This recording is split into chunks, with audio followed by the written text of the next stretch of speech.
Given a privacy threat, දවසේ crypto performance බැලුවොතින් Richard හාර්ට්ගේ පල්ස් චේන් වගේම හෙක්ස් වැටෙනවා. ඒ අතරේ BTG නැත්නම් Bitcoin Gold perform කරන බව පේනවා. Mostly down market එකක් අද දවසේ synthetics curve compound ආවේ වගේවත් down fracture කැපි පෙනෙන ගේන විදිහට ඉන්නේ Bitcoin Gold 27.6 මේ ගෙවෙන පැවිසි අතරේ මේ මොහොතේ බැලුවොතින් මේ දැන් පැය mostly අර losses recover කරගත් බව පේනවා. Axie Infinity Stacks Pepe CRO යම් recovery එකක් ගත්ත බවත් පේන තියෙනවා. ඉතින් එතනින් අපි එන්නවා මෙන්න මේ altcoin එක ගැන විශේෂයෙන්ම කතා කරන්නේ තමයි BSV 11% regain එකකට ආපු බව සඳහන් වෙනවා මේ මොහොතේ. එතකොට BSV සම්බන්ධයෙන් විශේෂ තමයි මේකට විශේෂ තොරතුරුකුත් නැතුව තමයි මේ ප්‍රයිස් එක ගේන්නුනේ. මේකට ක්ලියර් රීසන් එකක් මාධ්‍ය සඳහන් වෙන්නෙත් නෑ. මම හොයන්න උත්සාහ කරා මේ ක්‍රිප්ටෝ නිවුස් කියනවා මේකට රීසන් එකක් හොයාගන්නත් බෑ කියලා. මේ පම්පුනේ කියලා. ඊළඟ හාවින් එක තියෙන්නේ 2024 අප්‍රේල් මාසේ. එතකොට එක නිවුස් එකක් තියෙනවා. ඒක හැබැයි තියෙන නිවුස් එකත් ඒක පොසිටිව් නිවුස් එකක් නෙවෙයි. ප්‍රයිස් එක පම්ප් වෙන්න අවශ්‍ය තරම් නිවුස් එකක් නෙවෙයි. ඒක ප්‍රයිස් එක ඩම්ප් වෙන්න ඕන නිවුස් එකක්. ඒ ඇරෙන්න මේකේ ඇයි ප්‍රයිස් දැන් මේ මොහොතේ ප්‍රයිස් එකේ යම් ඩ්‍රොප් එකක් තිබ්බත් පසුගිය දින කිහිපෙම ප්‍රයිස් එක පම්ප් වුණ බව මේ BSV මේ තියෙන ඩේලි chart එක දිහා බලුවම පේන තියෙනවා. මේ මොහොත වෙනකොට අතරම මේක ඇවිත් නතර වුණේ support level එකක් උඩ previous pivot point එකක් මේ support එකක් වගේම resistance එකක් මේ මොහොතේ resistance level එක beat කරන්න උත්සාහ කරනවා. අපිට 15 stochastic පෙන්වනවා මේ වෙනකොට නැවතත් overbought කියලා. සමහර විට යම් ප්‍රබෑමක් නත් සිදුවීමේ හැකියාව තියෙනවා. ඒකෙස්ටත් මේ පැහැදිලි සම ප්‍රශ්නිකා එකක් ගන්න උත්සාහ කළා කියන පුළුවනි. අපි BSV halving එක ගැන කතා කරා. නමුත් previous BSV halving එකෙන් පස්සේ price එක drastic drop එකකට ගිය බව පීටර් මැකෝමැක් කියනවා. පීටර් මැකෝමැක් ඇත්තටම BSV එකත් එක පොඩි පැටලීමක ඉන්නවා. BSV එකේ co-founder Dr. Craig මම හිතන්නේ ඕස්ට්‍රේලියානු ජාතිකයෙක් Dr. Craig Wright කියුකේ හිටියා මම තමයි සතෝෂි නකමෝටෝ කියලා. පීටර් මැකෝමැක් ඒක challenge කරා. පස්සේ අපහාසයකට නඩුවක් දැම්මා ඩොක්ටර් රයිට්. මේ නඩුව පරාජය වුණා. පරාජය වෙලා ඊට පස්සේ නැවත ඒක අපීල් කෝට් එකකට ඒ නඩුව ගෙනිච්චා ඩොක්ටර් රයිට්. නමුත් අපීල් කෝට් එකෙන් වන්දලලා ඒ නඩුව නැවත දැම්ම අපීල් කෝට් එකේ ගෙනුත් අර ක්ලින් උසවියේ උසාවියේ තීන්දුවම දුන්නා. ඩැමේජ් එකක් දෙන්න තරම් ලොකු ඔයාට ඩැමේජ් එකක් සිද්ධ වුණා කියලා ඔප්පු කරන්න ඩොක්ටර් රයිට් අසමත් වුණ නිසා ඩැමේජ් එක විදිහට එක පවුමක් එක යුරෝ එකක් සවියෙන් නියම කරලා තියෙන බවත් සඳහන් වෙනවා. ඉතින් මේක ඔෆරෝල් BSV එකේ රෙපියුටේෂන් එකට ඩැමේජ් එකක් මිසක් ඒක පොසිටිව් දෙයක් නෙවෙයි. ඒ නිසා මේ BSV පම්පුනේ ඇයිද යන්න තාමත් නිශ්චිතව කියව නොහැකි. ඒක සිතත් ඩොක්ටර් රයිට් නඩුවෙන් පරාජය වෙන බව නම් පැහැදිලිවම කිව හැකියි. Bitcoin price එක දිහාට આવුතින් මේක තමයි Bitcoin ගමන sideways පැහැදිලි sideways move එකක්. ඉතින් මේ sideways move එක ඇත්තටම නැවත මේ overhead resistance එක 29600 29500 region එක beat කරන්න අවස්ථා ගණනාවක් උත්සාහ කරා. ඒ සියල්ල fail වුණා. නැවත අද මේ මොහොතේ අපිට පේනවා 4 hour chart එක ගන්න මේ පේන්නේ 4 hour chart එකේ මෙතින් මේ එක හැම එකක්ම මේ attempts මේ fail වෙච්ච අවස්ථා 4 hour chart එකේ නැවත green candle එකක් නමුත් මේක අසාර්ථක වීමේ හැකියාවකුත් තියෙනවා. කෙසේවත් මේ පුංචි price channel එකක් ඇතුලේ price එක move වෙන බව පැහැදිලිව පේන තියෙනවා. 29600 සහ 29000 හෝල් නම්බර එක අතර ප්‍රයිස් එක move වෙනවා. මේකෙන් මේක 29000න් ප්‍රයිස් වීක්නස් එකක් පෙන්නලා ඩ්‍රොප් වුණොත් තත්ත්වය ඉතරියම් වලට හොඳ වෙන්න අවස්ථාවක් තියෙනවා. මොකද ඕවරෝල් ක්‍රිප්ටෝ මාකට් එකේ එහෙම නෙගටිවිටි එකක් නැහැ. රිචඩ් හාර්ඩ්ගේ ඉෂුව එක ඇරුණුකොට මම කිව්වා SEC එකට සම්බන්ධ තව කාරණාවක් තියෙනවා කියන්නේ කියලා. ඒක තමයි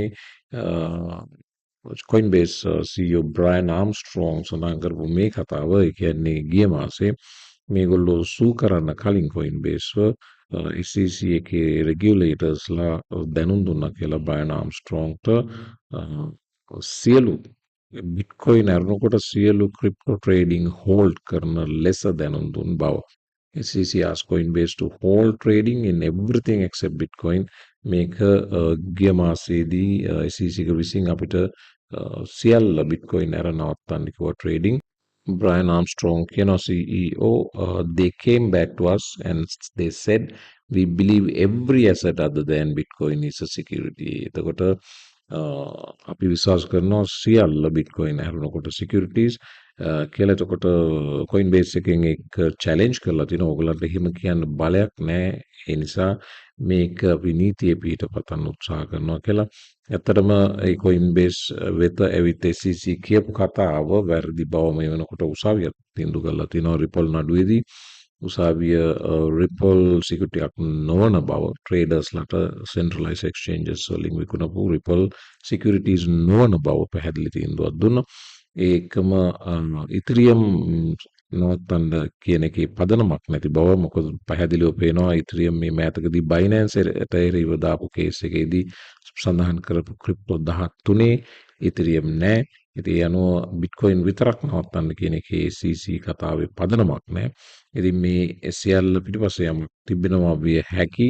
ඒක සියතත් මේ කතාව මාසයකට පස්සේ මාසයක් නිහඬව හිටපු Coinbase CEO Brian Armstrong මේ කතාව අද දවසේ මාධ්‍යයට සඳහන් කර තියෙනවා. මේවායිත් අතුරු ප්‍රතිඵල Coinbase විඳින්න සිදු විය හැකි. අපි බලමු ඉදිරියේදී කොයි වගේ දෙයක්ද වෙන්නේ කියලා. මේ කෙසේ වෙතත් මේනකොට නඩුවක් ඕල්රෙඩි ඇහිමින් තියෙනවා මේ සම්බන්ධයෙන්. නඩු තීන්දුව දැන් එන්න වැඩිනවා. මේ තින් තවත් එවැනි නඩු තීන්දුවක් මේක ඇවිල්ලා Terraform Labs ඩෝකෝන්ගේ ඉල්ලීමක් කර උසාවියෙන් මේ Terraform Labs වලට securities law කැඩුව බවට තියෙන නඩුව ඉවත් කරන්න කියලා Ripple නඩුව තීන්දුව පදනම් කර ගනිමින් නමුත් ඒක ඒ උසාවියේ විනිසුරුවරයා විසින් US District Judge Jed Rakoff විසින් සඳුදා දිනේ අද දිනේ ඒක ප්‍රතික්ෂේප කළ බව සඳහන් කරනවා. විශේෂ දේ තමයි හැබැයි Ripple ගැන යමක් සඳහන් කිසිම සඳහනක් මේ නඩු තීන්දුවේ නොමැතිවීම විශේෂයක්. මීට කලිනුත් නඩුවකදී Ripple සම්බන්ධ සඳහනක් නොකරන ලෙස ඉල්ලීමක් මත විදිහට ක්‍රිප්ටෝ නඩුවකදීත් සඳහන් වුණා. ඒ වගේම මේ නඩුවේදී සඳහන් වෙනවා Ripple සම්බන්ධ මේ වාර්තාවේ සඳහන් වෙනවා මේ නඩුවේදී Ripple සම්බන්ධ යමක් නොකිය සිටින ජජ් පරිස්සම් වුණ බවට. ඒ අනුව ඉදිරියේදී Terraform Labs සහ ඩෝකෝන්ට විරුද්ධව තියෙන මේ සිවිල් චෝදනා ඉදිරියේ නඩු කටයුතු ඉදිරියට යන්න මේ අනුව නියමිත වෙනවා. මේ තින්නේ මේ මොහොතේ අපි මම ෂෙයා කරපු ට්‍රේඩ් එකක් Patreon group එකේ තාම මේක එන්ටර් වෙලා විනාඩි කිහිපයක් වෙනවා. ඉතින් රිසල්ට්ස් එක අපි දන්නේ නැහැ. රිසල්ට් එක අපි මම හැමදාම කියනවා වගේ අපි අපේ රූල් බුක් එකක් තියෙනවා. අපි ට්‍රේඩ් එකකට එන්ටර් වෙන කාරණා කිහිපයක් තියෙනවා. ඒක ක්වොලිෆයිඩ් නම් අපි එන්ටර් වෙනවා. ඊට පස්සේ ප්‍රතිඵලය මාකට් එක විසින් තමයි ලබා දෙන්නේ. අපි ඒක ගැන අපිට කන්ට්‍රෝල් කරන්න බැරි දේවල් ගැන අපි විශේෂ තැකීමක් කරන්නේ. අපි හැබැයි රූල් සම්බන්ධයෙන් විශේෂ තැකීමක් කරනවා. ඉතින් ඉන්ට්‍රස්ට් රේට් සම්බන්ධ වෙන්න පුළුවන් Patreon එකට link එක තියෙනවා YouTube video description box එකේ. ඒ හරහා ඇවිත් සම්බන්ධ වෙන්න. ඉතින් මතක තියාගන්න ඔයාලට බේසික් knowledge එක අවශ්‍ය නැහැ. ඒක ගන්න වෙන්නේ YouTube මගේ channel එකේ තියෙන day trading video වලින්. මෙතන day trading ආයන්න සම්බන්ධයෙන් කතා කරන අඩුයි අපි. අපි trade reviews කරන වෙලාවට බේසික් දේවල් කතා වෙනවා. නමුත් ඔයා බලාගෙන ඉන්නේ how to day trade crypto වගේ දෙයක් නම් ඒකට වඩාම සුදුසු අතනට ගිහිල්ලා මෙතනට එන එක. මේකේ අපි live trading share කරන එක තමයි වඩාත්ම කරන්නේ.